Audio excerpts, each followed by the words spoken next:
Hi, we are here with Lori McConville today, and she is an extra special lady and guest for us. She's been through a lot in her 66 years and thankfully has agreed to come on and share some of those golden nuggets from her experience. She has unfortunately lost three people in the last 5 years, incredibly close to her. I'll let her dig in on that.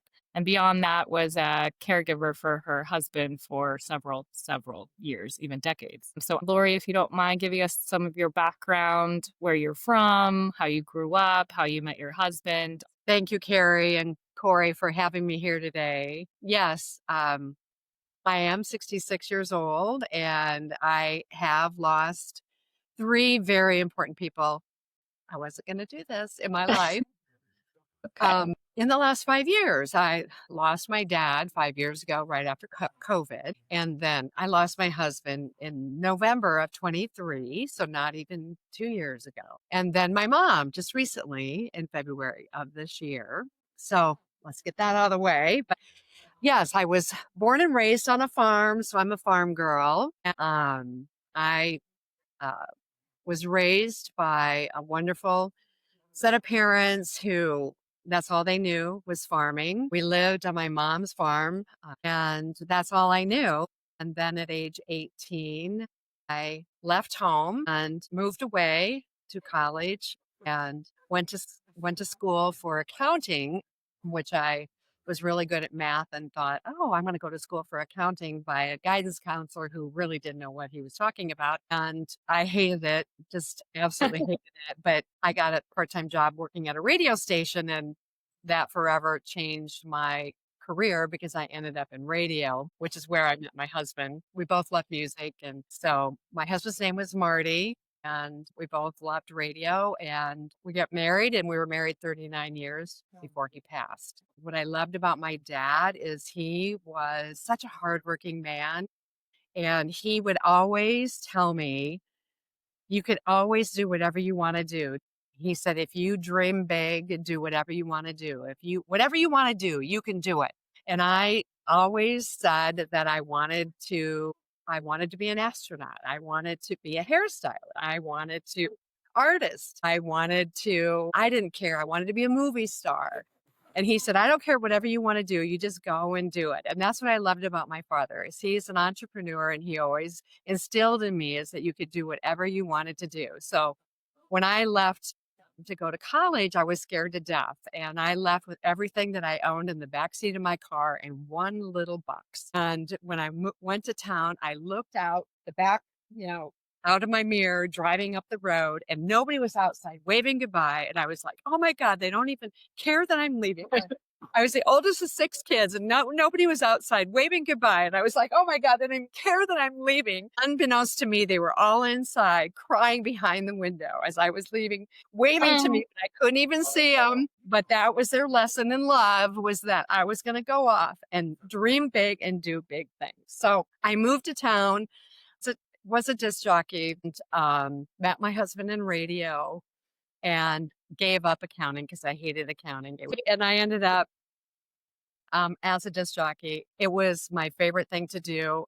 And as I said, I met my husband in radio, and then we eventually started our own advertising agency and had 13 employees, and we loved what we did. But when I first met my husband, he warned me that he was a sick man. He was diagnosed at the age of 5 with chronic nephritis, which is kidney disease. They said that he probably got that when he had strep throat at the age of 5 because both of his kidneys were damaged at the same rate at the same time. So he grew up being sick most of his life, and he asked me if I was willing to date a sick guy. I was kind of a funny person, and I said, yeah, I'll date a sick guy. I said, I grew up on a farm, and if we had a sick dog or anything, we just took him out by the hole, shot him in the head, pushed him over until they died. And he looked at me and laughed, and he said, okay, you're a keeper. We're going to date. And I know that sounds morbid, but really we had the best relationship. We laughed together, we cried together, and I knew we were going to be together because in sickness and in health, I knew he was sick and I was always going to take care of him, and I did.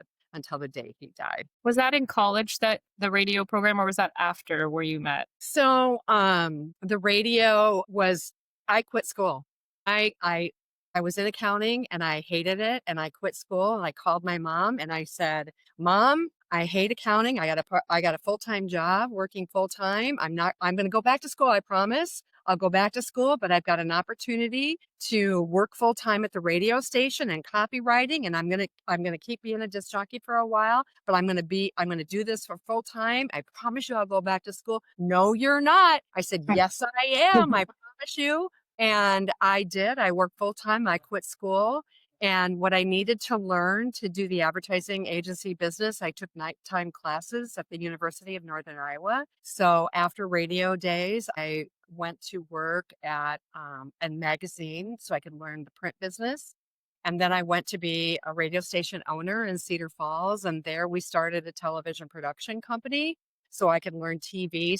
And I took all that information. And then my husband and I started an advertising agency business. He had a degree in broadcasting from the University of Iowa. And so we started our own business. And we did that primarily because he was sick. And I knew that if we were to have a business with flexibility back then, that was 1991, we needed to do it so that he could be Mr. Mom. I needed him to be Mr. Mom so that he could go home and help the kids with homework. He could go home and sleep during the day because he was in kidney failure. He needed to be able to sleep. And I was running the business and I went out and got business and I helped support the family. I was the key income provider and he was okay with that. He was supportive of me doing the kinds of things that I needed to do. And so I never did get the degree. Sorry, Mom.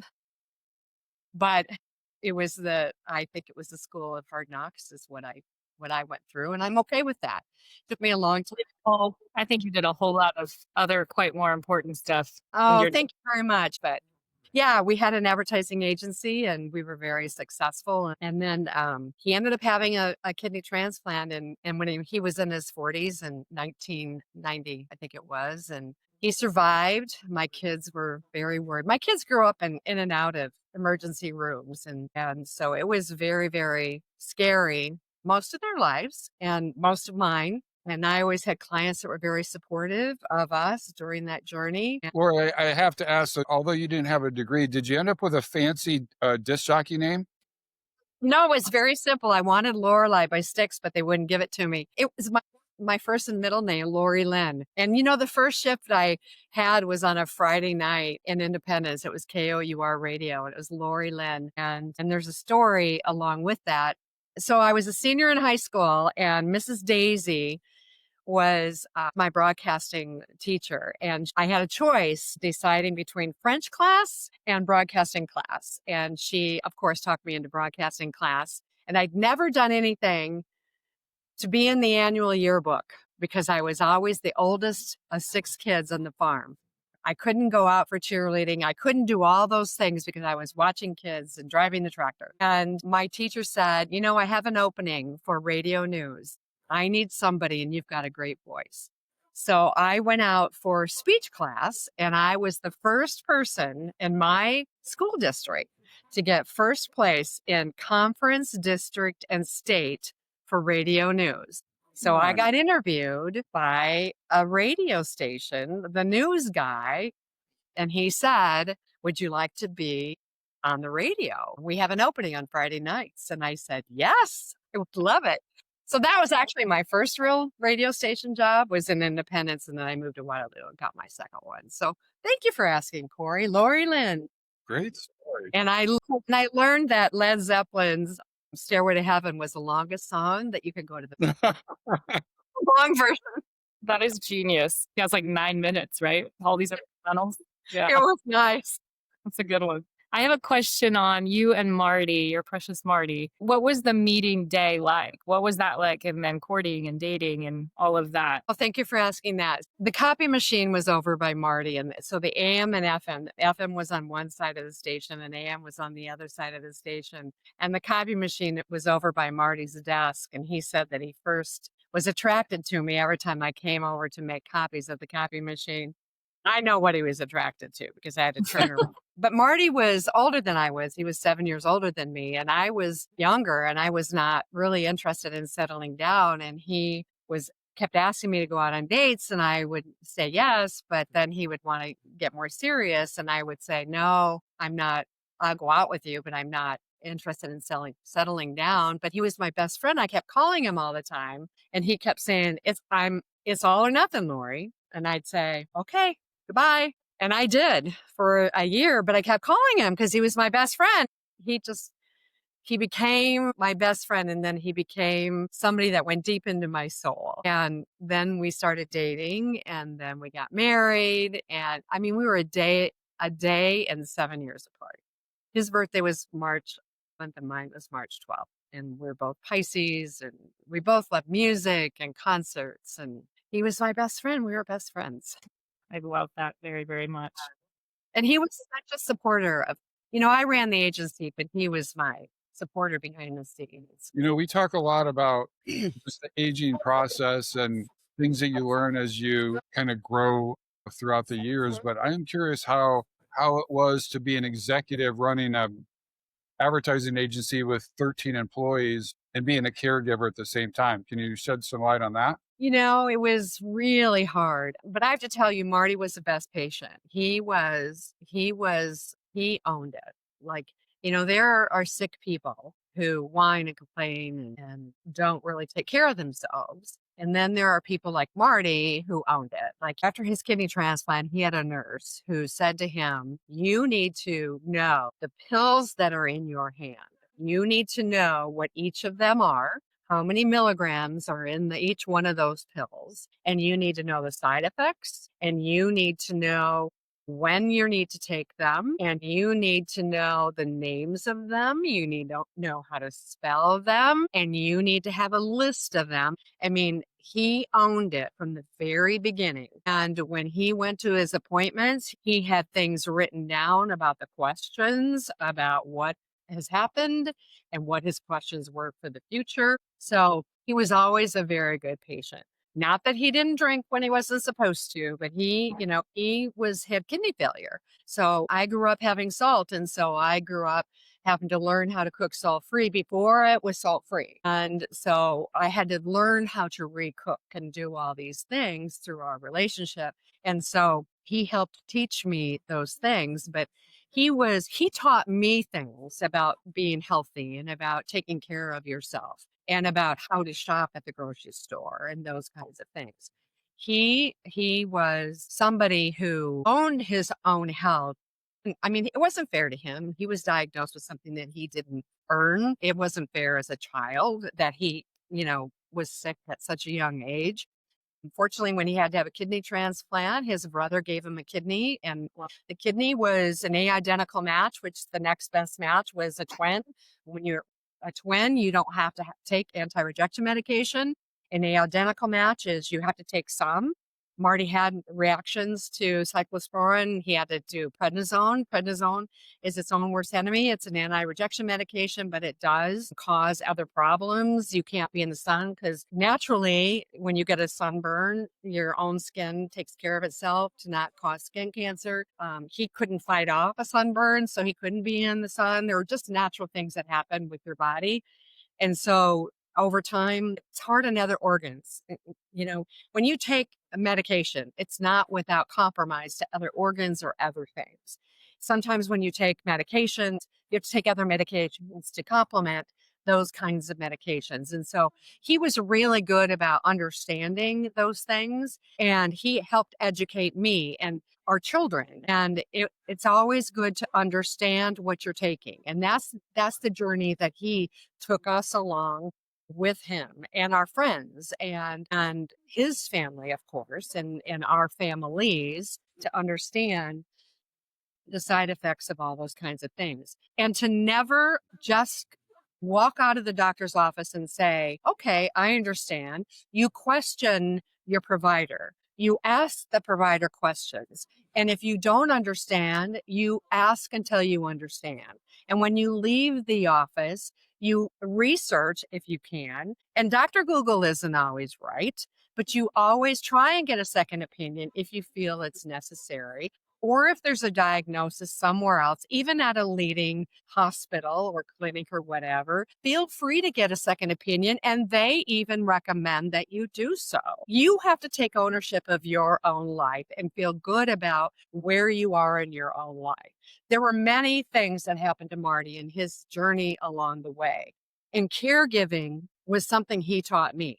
Yes, I became a caregiver. My father had many health things that happened to him before his tragic death, and I'll get into that a little bit. And those things helped me become a better caregiver to my father when he was diagnosed with prostate cancer and other things that happened. And his second opinion led him to Mayo.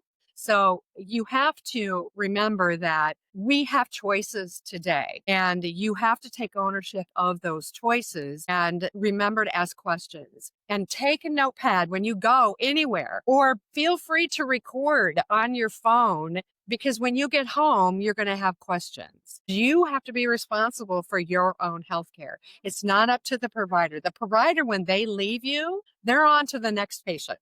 And they're not going to remember you. They want to remember you, but they're so spread so thin anymore today. They don't remember you. I'm sorry. They want to, but they can't. They're just busy and they're spread so thin.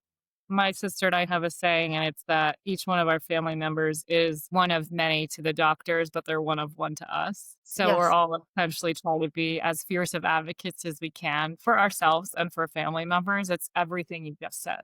And why don't we, as patients, oh, I've got this. Why can't we take someone with us to an appointment to remember to ask questions?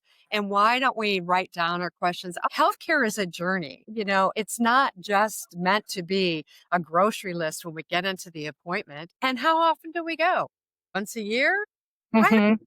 why don't we make this journey be progressive? Why do we wait until we really get sick? Why not let's think about being healthy instead of when we get really sick? Well, Mhm. you've mentioned this a couple of times, asking questions to the provider, doing research, almost challenging them. But I think that's contradictory to the baby boomer generation and the silent generation, because Mm. we were taught not to challenge authority. I think some of the younger generations today are doing that much more. But can you expand on that a little bit more? Like, how did you learn to do that? And what do you think the true value of, right, really challenging the provider and getting more information than is just surface level? Well, I think it's a generational thing. I mean, my parents were, I don't want them knowing my business. Not on multiple levels, from healthcare to financial to neighbors knowing anything about what's happening on my farm. It's a multi-level generational aspect. What happens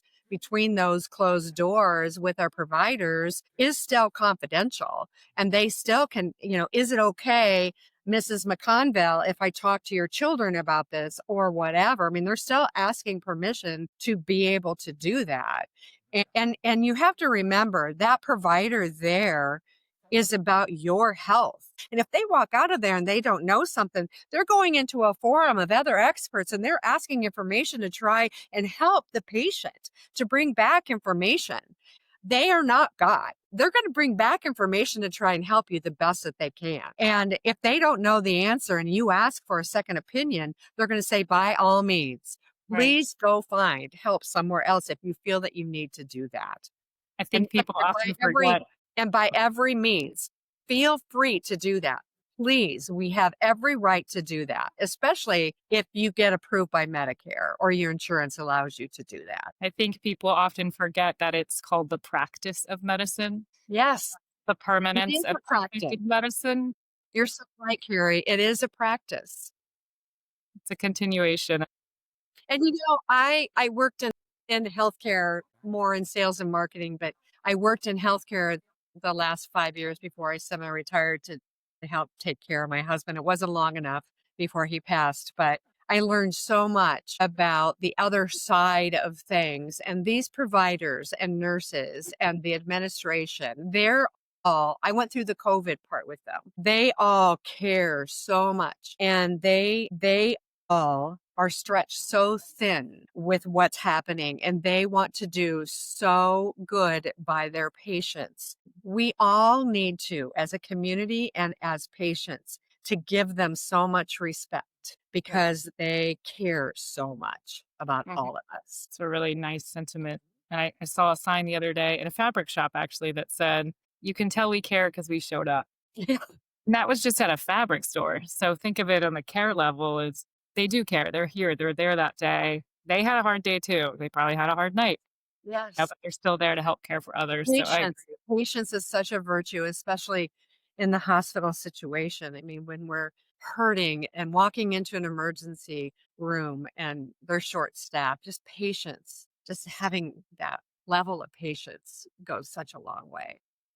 I want to touch on patience with you, Lori. We talked about caregiving a little bit earlier. And in the last 5 years since COVID, we've heard a lot about mental health. But I am curious, being a caregiver for 20 plus years, how do you think that affected you from a mental health perspective during that time being a caregiver for so long? Well, I can tell you that there were many moments alone that I cried.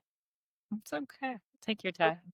I tried to be really strong, and I was always strong for Marty. I never wanted to see him to see me crying. I wanted him to know that I was there for him. We need to give ourselves grace when we're going through this. I prayed every morning to give me God to give me the strength to get through today because I never knew it would happen. I can tell you though, he was one of the strongest people that I knew. He lived so much longer than I thought we would because he was such a strong man. Even up until his last day, would never admit that he was dying. He did want to go by ambulance. I had to call my girls to come over, but I was so strong. Even at the very end, I never cried because I knew that he was going to be with the Lord. And I knew he was going to not be in pain anymore. He was dying of congestive heart failure. And the last year and a half, he couldn't breathe. He sat up in a chair at our dining room table every day for the last year and a half so he could breathe. So his lung span was setting up because if he sat in a chair, he'd be humped over and he couldn't breathe. And unfortunately, his oxygen levels were never low enough so that he could get oxygen. You have to be at the level of 88 to be for Medicare to approve oxygen for him. And it would have just been nice for him to have that. But when he was walking, he could be at 88. But when he sat, his level went up. So he could never be approved to get oxygen. So I was in sales at the time. So I was always on the road. And so I got to ring a camera and a household camera in the house. So I had it sitting up. So when he was sitting in the chair, I would watch him to make sure that he was still alive. And I don't mean to be selfless in that, but I did so because I wanted to be to make sure either A, to call the ambulance, because I've had the ambulance at my house many, many times. And I wanted to be able to call my kids. And that was the ultimate reason why I retired early. I retired a couple months early because and he didn't want me to retire early. He didn't want me to do it because of him. He was that selfless. He said, well, maybe we could go places and do things. And he said, well, I can't do anything. I can't breathe. And I said, well, we could sit in the car and we could drive places. I mean, that's how selfless he was. He always wanted me to think about me. That was him. That's why I loved him so much. He made me a strong person. He really did. And even though I was helping him put on his compression stockings in the end, and he apologized because I had to do that, he was my rock. I would do anything.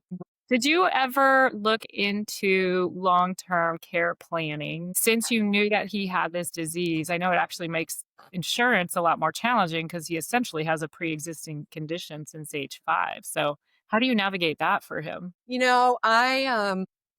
never wanted me to do that, but their hindsight is 2020 because I wish I would have because there are things that I've learned throughout the journey with my mom. So as I said, my dad tragically was killed in 2020. When was COVID? 2020.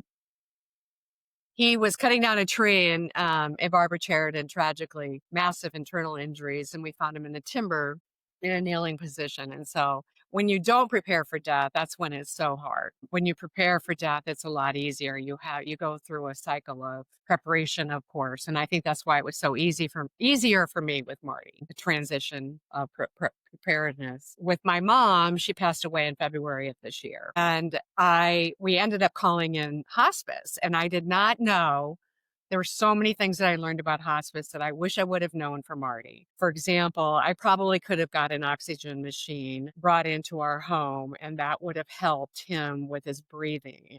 I don't know if it would have extended his life, but it certainly would have made him feel comfortable. I can't imagine feeling like you're suffocating every single day. I can't imagine that when you're breathing or sitting up or sleeping or anything like that. I can't even imagine that. I think that there were things that we could have done. Yes, we were prepared. I checked his blood pressure every day. There's so many things that people should be prepared on being able to check, checking the medication. Yes, Marty was really good at checking and that's another thing you need to be prepared to do is taking care of the medication and dispensing medication. But there are just so many things that hospice offers. And I think in understanding those types of things is beneficial to you.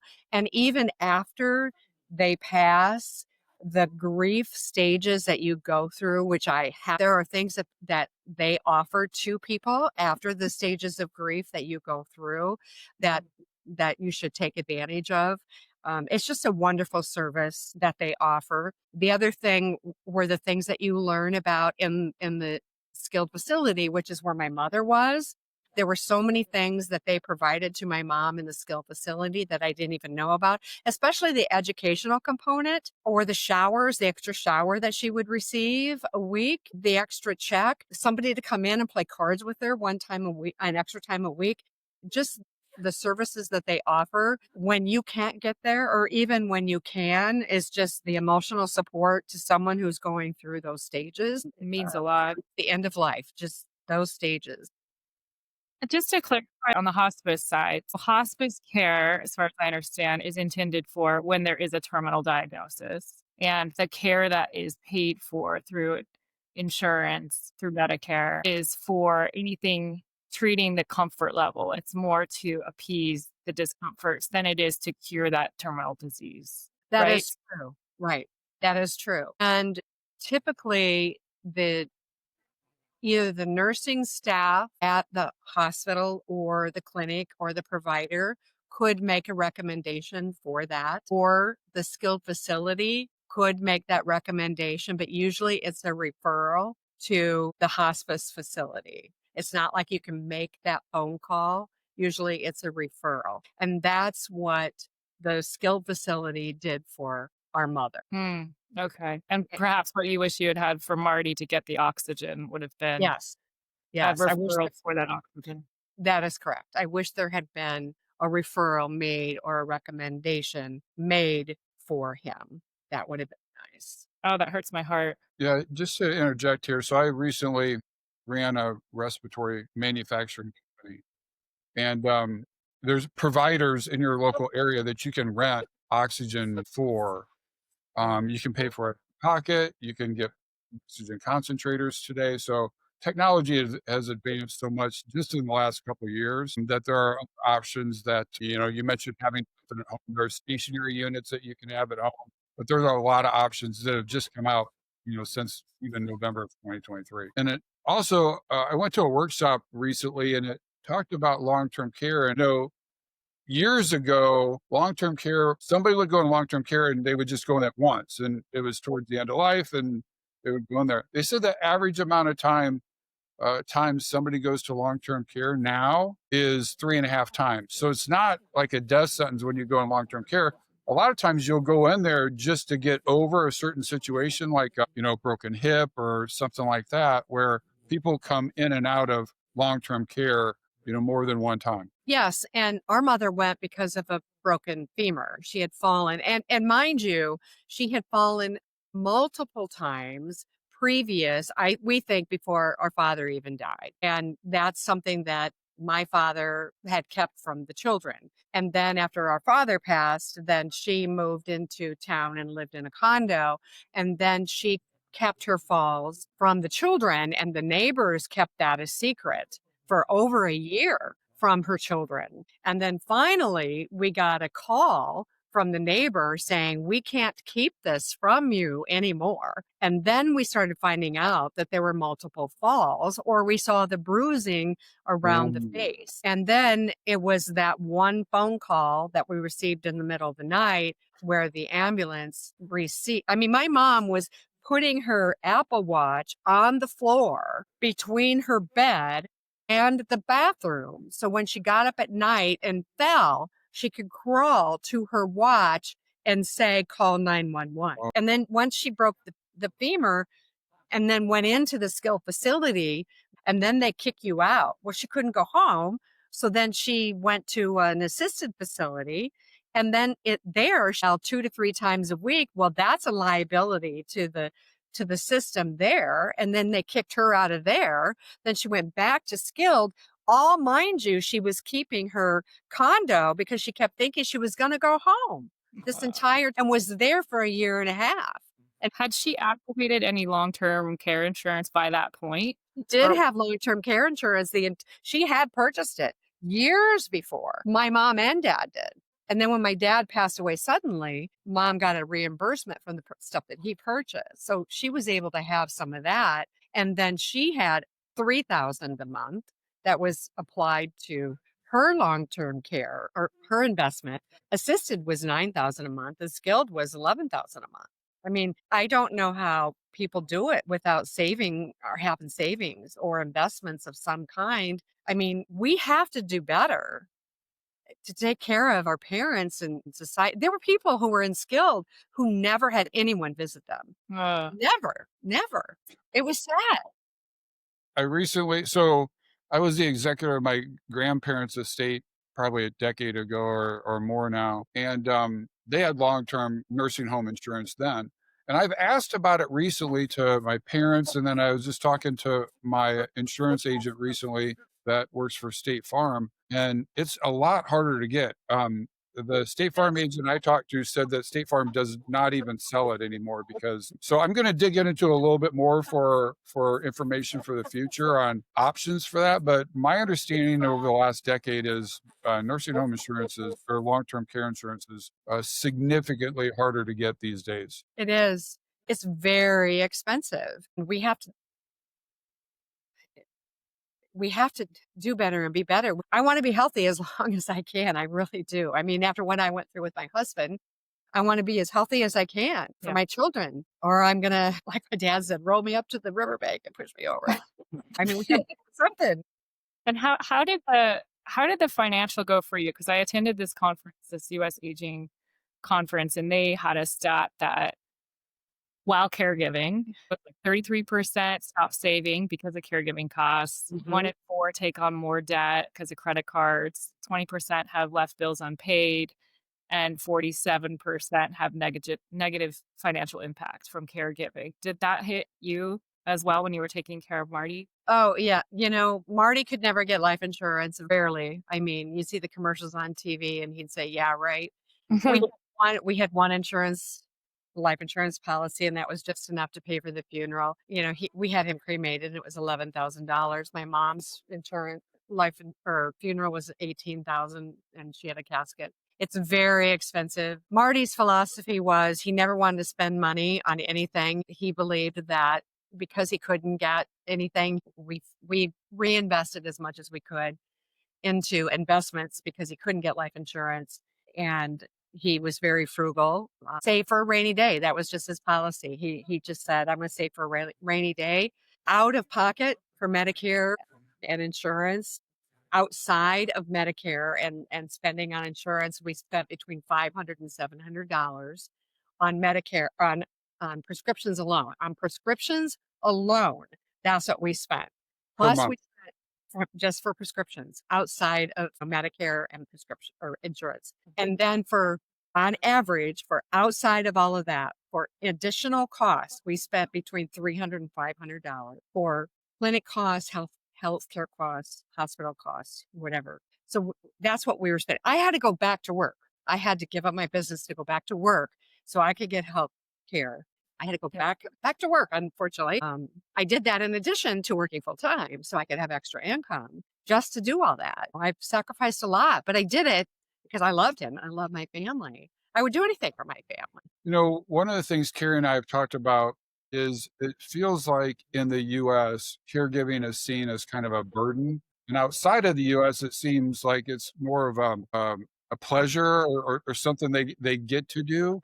Can you talk a little bit about just if you've talked to other people that are caregivers? And I think you look at it as something different than a lot of people see it as. But can you just kind of talk about the difference between maybe what you've seen in the US and the fact that you've traveled outside of the US a lot and talked to others? Oh, yes. Other countries, that is a rite of passage. Even our parents and grandparents, and they stayed with us and it was a part of our history and our heritage. And it's still somewhat that happens. Our kids wanted the opportunity to have our parents stay with us, especially during their healthcare journey. And they didn't want to do it. They didn't want to be a burden to us. Marty did not want to be a burden to our children, didn't want to do that, although our children said that they would have done it. And I think that that is something that we all need to take a look at and how we can be supportive to our parents. And there's a lot of baby boomers that I'm in relationships with now or have friendships now with people. And I think there's a lot of us that are in better financial positions today, that our parents are in better financial positions today. They've either saved more or we have more money and would do more to support. But I think that there are more of us now that it's coming around again that would do more to support our parents, because when you look at the expense that's out there, we can't let this happen to our parents. We can't. We have to do more as a society to take care of those who've taken care of us. As we're taking care of them in their depends, that's what they did for us. I agree. Comes full circle. I would do it again. I would do it again. I think there's something that we have to consider though when you talked about your mother wanted to stay in her home or Marty wanted to stay at home because they don't want to go to a facility, but the amount of pressure that puts on the family to travel to them, to look into them, the amount of worry that goes on because they're alone. I think there's something that the people that are in those situations need to understand the amount of pressure they're putting on their caregivers because they're not seeking out that extra help. I think it's the employers. The employers need to look at it. Sometimes it's a choice. What do I do? Do I take care of my parents or even child giving? Look at childcare. Look at how much childcare is today. And one of the parents are leaving, the workforce to take care of our children because we can't afford childcare. Well, it comes to the same thing with our parents because they can't afford it. We have to, even having someone come into the home to take care of your parent, you think, well, I'm just going to have a nurse or someone come into the home. Well, first of all, the selection or the amount of the availability of having someone come in is limited. And when you do, the cost is just as much to have, unless you have someone come in. So we're forced to take more time off to help them, or you become the person who goes into the home to help them. Right.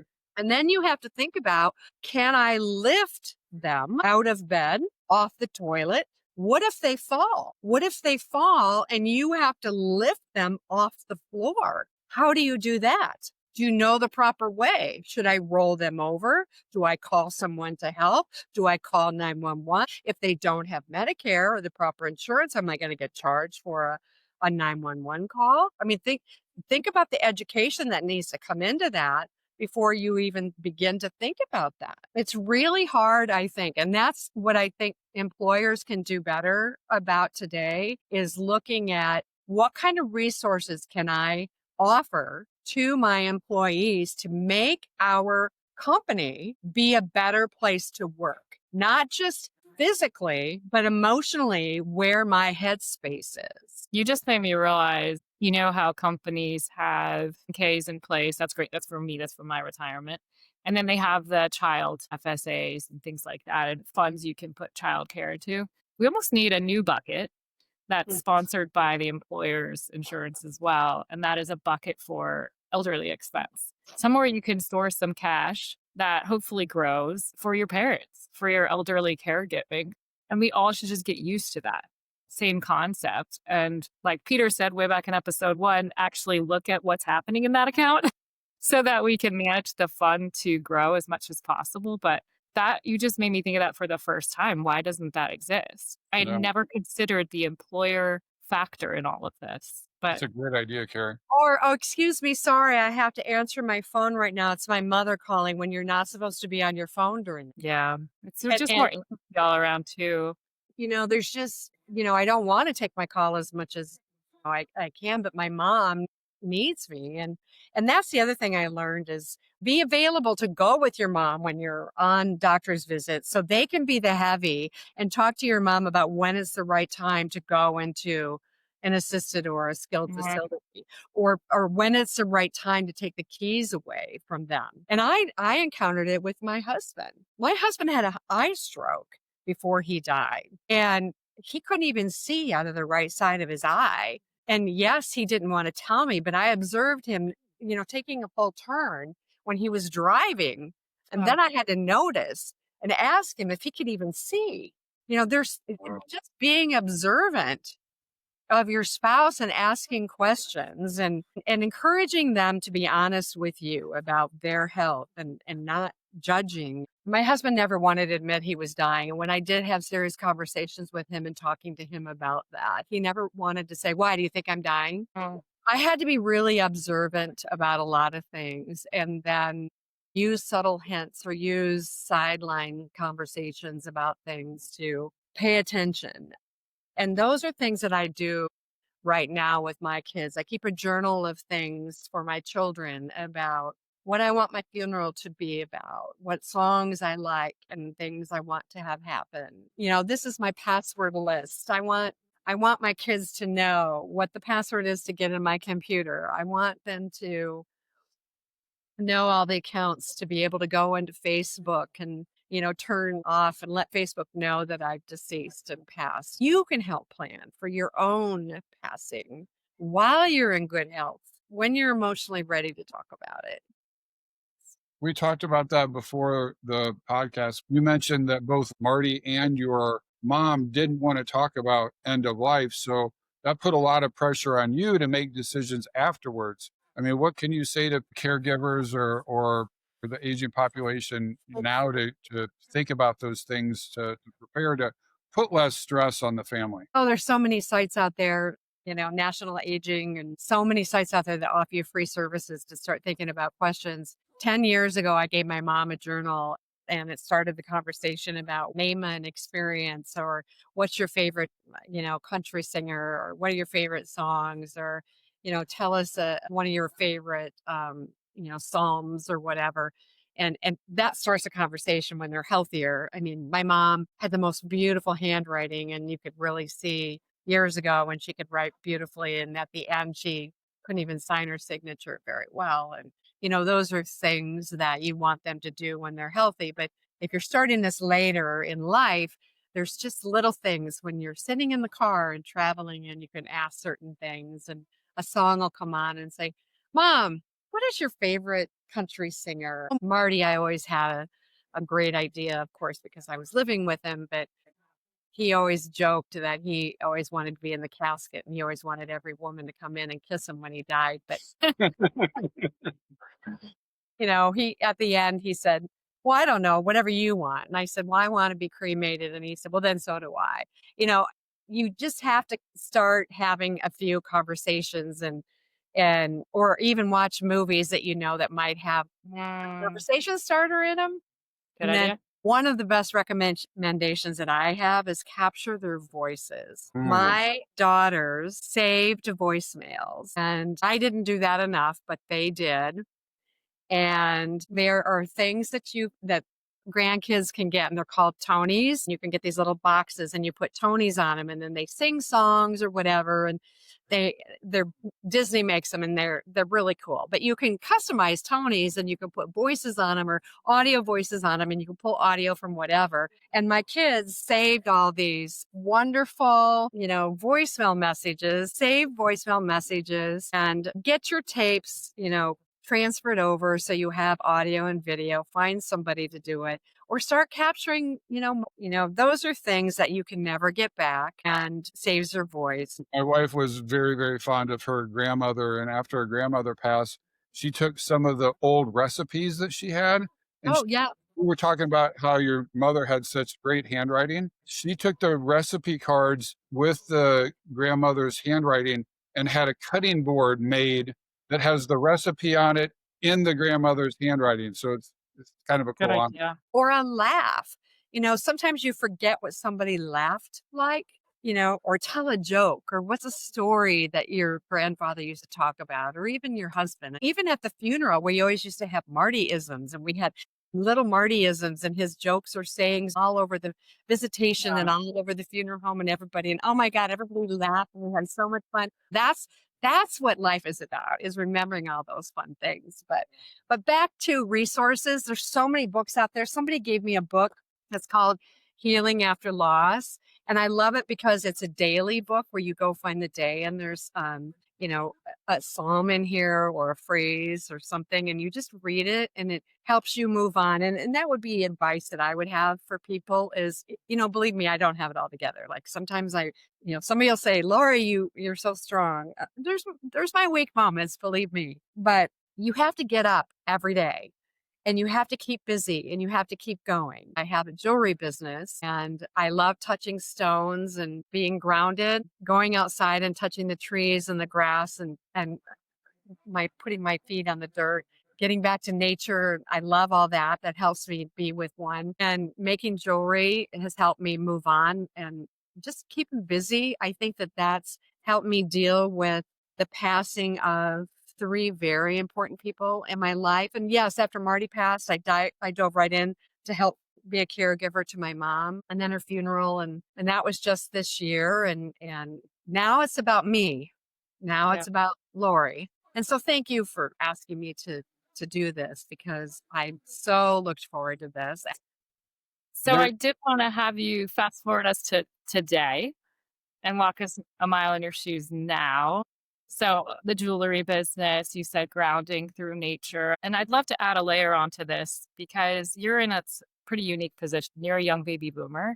You took for your husband for several decades. Then your mom, and now you're heading into this later stage of life yourself. So as you're walking us a mile in your shoes now, what is that mindset like? First, what are you doing? And then what's that mindset like from everything you learned going into your later years? Well, I appreciate that, because everything I've always done has always been about others. I'm a caretaker by nature, so I've always taken care of my siblings and my family and my husband. And, my business was about taking care of other businesses. And Corey, you always ask me about my legacy.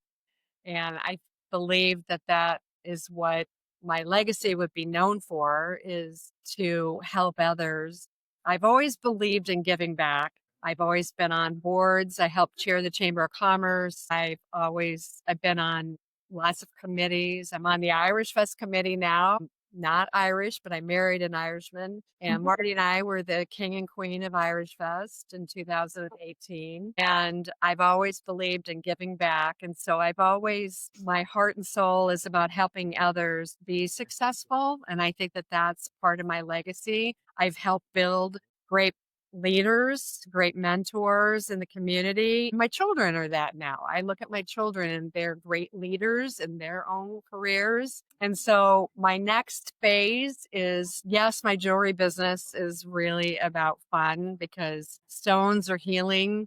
And I think that's about where I'm going next, is to continue to help mentor others. I have my marketing business, McConville Consulting, where I'm semi-retired. So I'm carefully choosing the clients that I'm working with, as my word for the year is joy. I work with clients that bring me joy.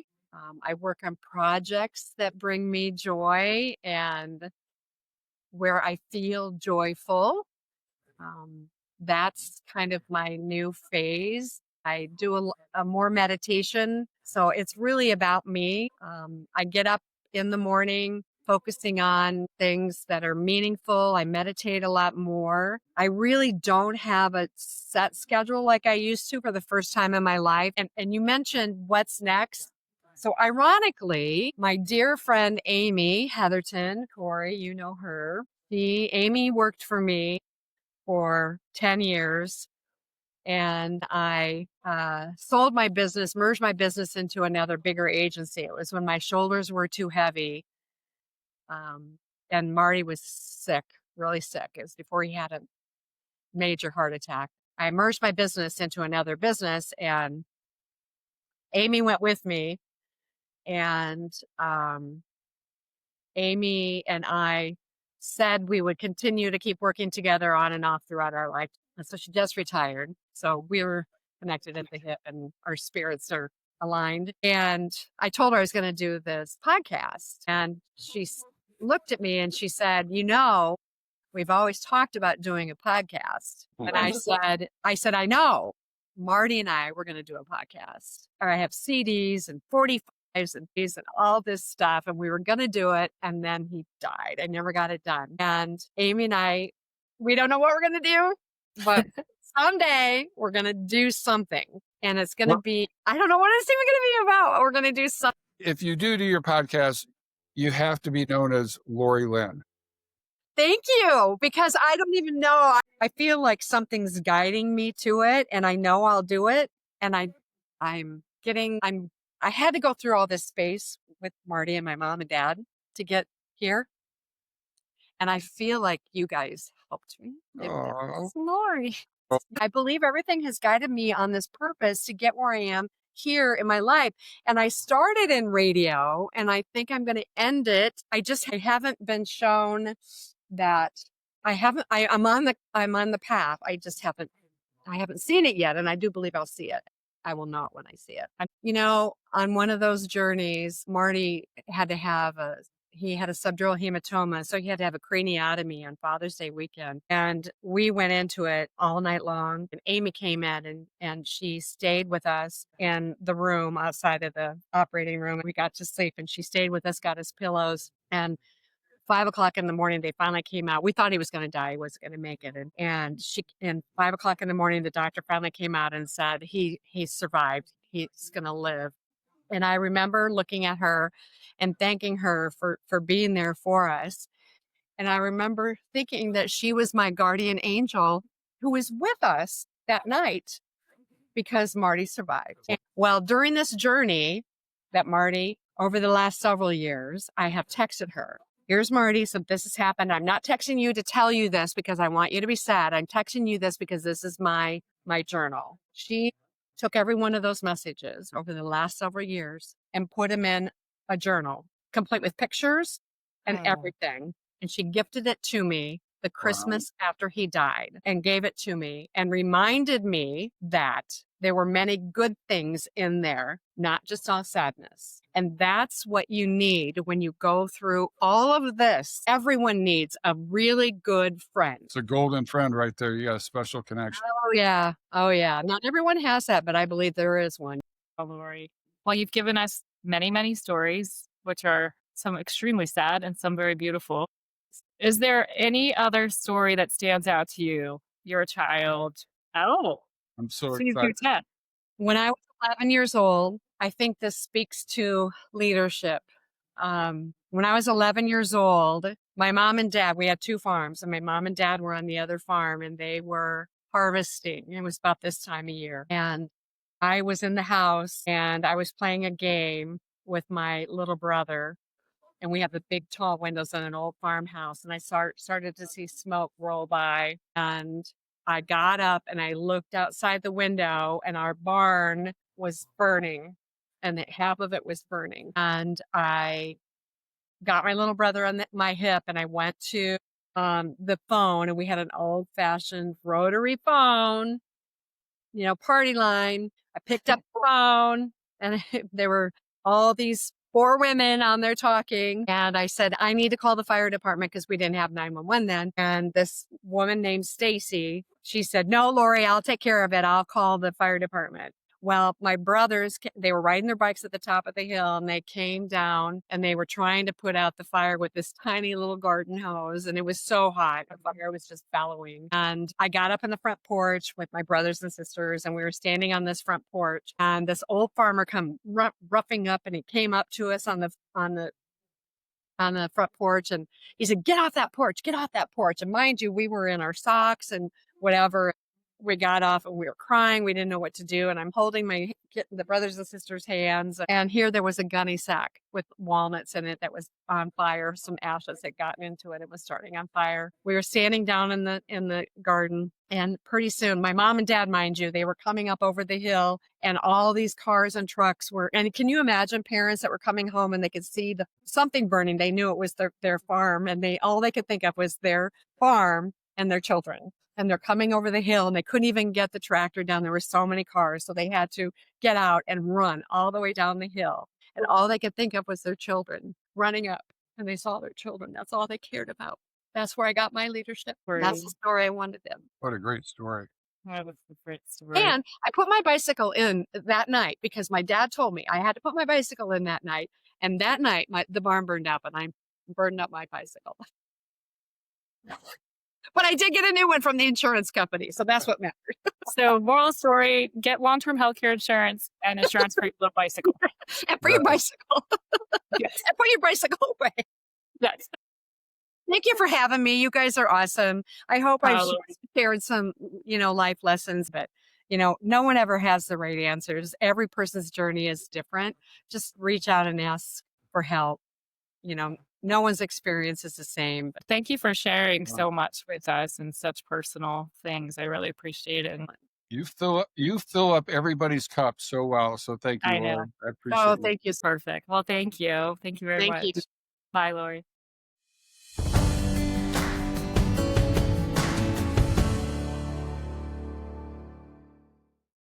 Hi, Carrie and Corey here, back after speaking with Lori McConville. She had quite the compelling story to tell us about her journey caretaking for her husband, who had long been diagnosed with a kidney disease, as well as dealing with both of her parents passing away within the last 5 years. So I felt like she brought up a heck of a lot of golden insights for us to talk through in this post show, a bunch on caregiving, considerations for long-term care, hospice, palliative, a whole lot of things that people should be thinking about.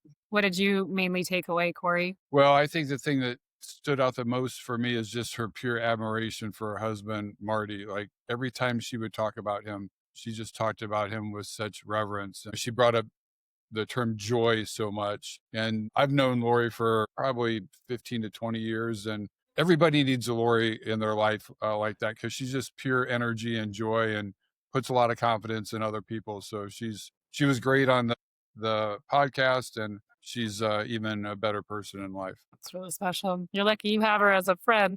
I need to make her my friend now too. That's right.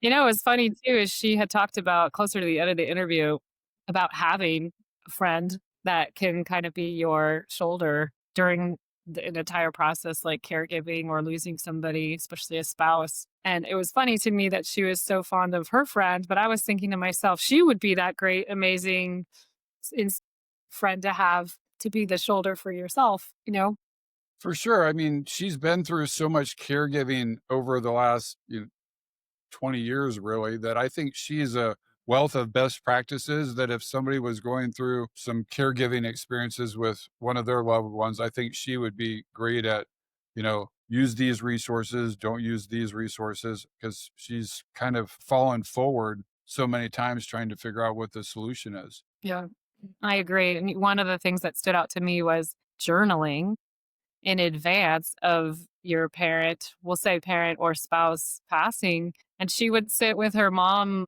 on doctor's appointments and just ask about music she liked and things that she really liked without going so directly into the hard conversation, but still helping yourself prepare for the inevitable. And I thought that was a really creative approach to managing some of the how. How do you deal with all of that? Yeah, when I heard that, the thing that stood out to me is there's so many people that don't want to talk about end of life. However, I think what the people that are in that situation needs to realize is if they don't talk about it, the amount of pressure they put on the survivor in that situations. I think it's a very unselfish thing to talk about end of life and what you want and what you don't. Otherwise, you leave those decisions up to somebody that really doesn't know what you want like you do. Yeah, that's so true. And one of the things that we can now transition to based on that is palliative care and the option and opportunity that that exists. And one of the reason it exists is to actually provide emotional support to the caregiver while there's an extended team helping care for the patient. And I think a lot of people don't realize, myself included, before chatting with Lori, that palliative and hospice, though they're often combined in the branding, let's say, often those places will say hospice and palliative care. So you automatically think that whole thing is just for end of life, terminal illness, but it's actually quite different. Hospice is for that terminal end of life, but the palliative side of it is something that you can activate and use for your spouse or your elderly or aging parent sooner than you think. And it's not for terminal. It's actually still about providing comfort for the symptoms. And you're Mm. still in a curable state versus hospice, which is intended for not treating to cure anymore. It's more about pure comfort. But palliative you can use. And I think Lori mentioned that in a sense when she was saying she wished she had used hospice sooner for her mom. I'm guessing part of that was wishing she had used palliative care for her mom sooner because it could have been a longer length of time that she was then less burdened. I hate that word, less burdened with some of the Right. care responsibilities for her mom and the mental stress that that probably took. Well, even as much research as she did and a lot of best practice she came out with, I think there was a few things that she did take advantage of. One being the hospice care that you mentioned. Another was the oxygen for her husband, Marty. I think, yeah, she mentioned him being at a level of 88, and um, he definitely could have gotten oxygen, whether it was a portable or a stationary unit for him to be able to have a better quality of life, just to oxygenate at a better level. I liked that you brought up there are options and opportunities to get things you may need, like DME, the durable medical equipment, through some other sources or other avenues. Was the one you brought up was more of a rental situation, right? Yeah, you can do both. Probably 50% of them are rented, 50% of them are purchased. About 50% of them are purchased through insurance companies, but you can buy both stationary and portable oxygen concentrators for cash. And they really have advanced. They've been around for a long time, but the technology has advanced a lot in the last 5 years. Most of them weigh less than 5 pounds. The portable Wow. ones, they're cleared to be able to take on an airplane so you can travel with them. Yeah. You could tell she was such an incredible wife to Marty, too. The fact that she put together the Ring doorbell to monitor him while she was working, just to make sure that he's, as she put it, still alive. Yeah. It's crazy. Yeah, And I've heard of people using cameras to check on their dogs and things like that. I think it's called a Frisbee or whatever, but I've I've never heard of somebody's using a Ring camera to make sure that their no, spouse is still alive. yeah, that's very creative and She caring. has that kinda humor, and it seemed like her and Marty had that kinda humor. She brought up the analogy she made about, what they did on the farm when animals got past their prime, but it seemed like they had a really good relationship from that perspective. Yeah, you could tell. I mean, she said that he was her rock, but I'm very sure it's reciprocated for that couple. I don't think she gave herself nearly enough credit for her story time that she wanted to emphasize leadership for because she seems like the kind of person who's incredibly humble. What she did for her siblings is extremely admirable and courageous. And I think what she was trying to get across was the leadership component that she then now carries and has carried throughout her life came from this moment or exemplified in this moment where she essentially saved her siblings out of this burning building and got them to come rally and was able to get on that party line and call the fire, get the fire department out. Yeah. I mean, I think what she was really pointing out in that story too was that when there was this catastrophe at the home and when her parents finally got there, the first thing that they cared about was the health of their children, not the barn that had completely, burnt to the ground by then. And I think about that in just day-to-day life, people get in car accidents or things like that. And is the first thing you ask about, is the car okay? Or is the first thing you ask about, is the person okay? Yeah. Yeah, definitely life perspective. Although in her case, she did seem to care about her bicycle. So there's that. That's the only other thing. The another thread through the entire podcast was how important it is to at least look up long-term care. So that's something that was loud and clear to me. Was in her eyes, she would probably shout in neon lights to look into it at least. Yeah, I think we both did a little research after the initial interview. From what I gathered, 70% of people over the age of 65 will utilize long-term care assistance at some point. And Wow. the average amount of time that somebody will use that is between, the research I saw, any between 14 months and 2 years. And the average cost of long-term care it varies by state, but it's between $6,000 or $7,000 a month. So you're looking at one spouse using about $100,000 during that time. Like I had mentioned before, there are certain insurance companies that don't offer that anymore. And from what I looked up, there seems to be about six that offer it now. So we'll put that up in the notes for the audience to be able to see. But what it said is the average cost per year for a couple is about $2,500 to $2,600 a year for that insurance. Yeah. So it seems like that might be worth it for a couple as long as as long as they can get it, because it said that as long as you don't have any long-term health conditions, anybody over 60 is going to have some sort of condition. So I don't know what the stipulations are to get it, but it seems like it would be valuable if you can. Yeah. Yeah, it does it at least to look into it, like, why not? And there are several resources, like Corey mentioned, a couple that I had come across that we'll put in the show notes, but type into Google Department of Insurance plus your state. So that'll help you search through what insurance is available specific to your state. The other one is looking at the National Association of Insurance Commissioners. So look at that and see, these are reputable sources to go and search for long-term healthcare insurance. And then lastly, to double check your work, which we're very big on, is going through the Financial and Credit Rating Agency for insurance companies. So essentially, they want to help make sure that you understand the health of the insurance company that you're going to choose. Sure. Because if you're not going to be paying the claim now, or they're not going to be paying the claim now, this is in the future. So you want to make sure that they have the sustainability behind their company to be around for when you do need them to pay your claim. So that source is Mutual of Omaha AM Best Rating. So we'll put all those in the show notes for you to help you find some resources. And then secondly is, okay, I found the one that I want to do. Now, what do I do when I actually need it? So there's two sources that we found. One is agingcare.com. So that one helps you look up care in your area.